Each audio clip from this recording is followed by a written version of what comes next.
दंडवत प्रणाम. वंदे मातरम.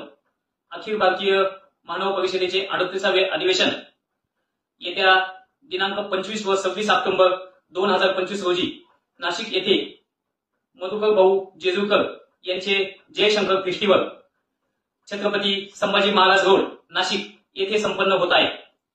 या अधिवेशनाची अखिल भारतीय मानव परिषदेने नाशिकची निवड केली हे आपले सर्वांचे भाग्य आहे. नाशिक जिल्ह्यातील सुकेने निवासी आचार्य प्रवर महंत श्री सुकेनेकर बाबा व निफाड निवासी आचार्य श्री चिरडे बाबा व यांचे मार्गदर्शनाखाली व नाशिक जिल्ह्यातील सर्व संत महात्मे यांच्या शुभचिंतनाने हे अधिवेशन संपन्न होत आहे.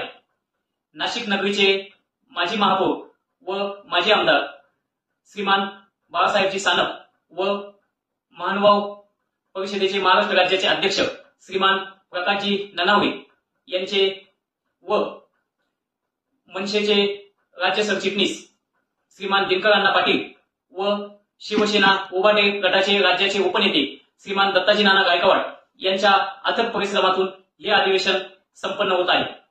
महाराष्ट्र राज्याचे मुख्यमंत्री नामदार ॲडव्होकेट देवेंद्रजी फडणवीस यांच्या शुभ हस्ते या अधिवेशनाचे उद्घाटन दिनांक 25/10/2025 शनिवारी सकाळी 11 वाजता संपन्न होत आहे. या अधिवेशनाचे अध्यक्षस्थान अखिल भारतीय मानव परिषदेचे विद्यमान अध्यक्ष फलटण निवासी विद्वान बाबा शास्त्री हे स्वीकारणार आहेत.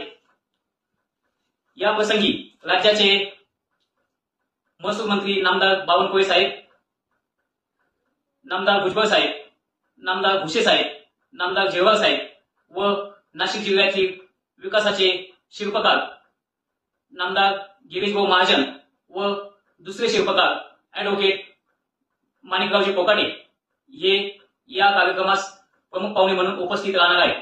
तसेच या कार्यक्रमास नाशिक जिल्हा भारतीय जनता पार्टीचे दक्षिण विभागाचे अध्यक्ष माननीय सुनीलजी बच्छाव साहेब, शहराचे अध्यक्ष सुनीलजी केदार साहेब, उत्तर विभागाचे अध्यक्ष यतीनभाऊ कदम व नाशिक जिल्ह्यातील सर्व भारतीय जनता पार्टीचे ज्येष्ठ कार्यकर्ते, नाशिक जिल्ह्यातील सर्व आमदार महोदय,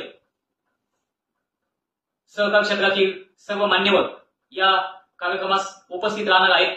तरी भारतीय जनता पक्षाच्या सर्व मोर्चा आघाड्या व विविध पदावरील कार्यकर्त्यांनी, ज्येष्ठ पदाधिकाऱ्यांनी या अधिवेशनात उपस्थित राहावे व मानव पंथातील सर्व अनुयायांनी या कार्यक्रमास उपस्थित राहावे अशी विनंती मी दत्तात्रय गवळी, नाशिक जिल्हा भारतीय जनता पक्षाचा कोषाध्यक्ष या नात्याने आपणास विनंती करीत आहे. आपण अवश्य उपस्थित राहावे ही पुन्हा विनंती. आम्ही आपल्या स्वागतात सज्ज आहोत. वंदे मातरम. दंडवत प्रणाम.